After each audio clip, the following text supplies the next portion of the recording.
नमस्कार दर्शक बंधु ओढ़णी धारावाहिक आज आपण माने देखा पाइबे जे जीवन कहे कि मु तुमको बहुत बहुत पसंद करुछि। तमे जेबेठी मो जीवन को आसीछ मो जीवन बदली जाइछि आउ मु तुमको बहुत पसंद करे। एमिति कहला परे ज्योति कहिबे कि आज आम संपर्क नुआ आरंभ है। सान बाबू नुहे जीवन ठीक से बेले संध्या आसिक कहे कि ज्योति आरती करूनी कि जल्दी गाधे पाधे आसे। ज्योति कहे कि हाँ सासुमा जाऊँगी।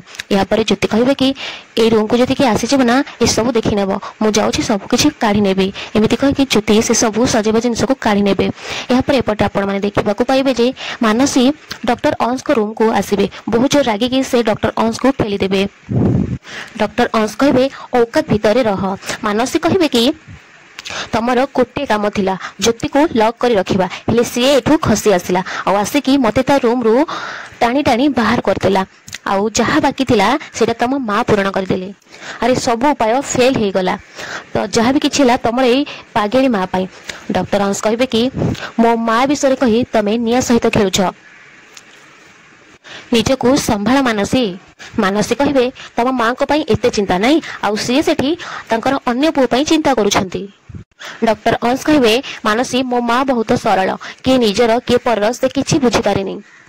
मानसी कहे तमे एठी तम माँ र कानी धरी बसी था आउ सेपटे जीवन बाबू ज्योति एक हे सारिलेनी आउ तमे एठी बसी थाओ मु तो हारी जाइछि।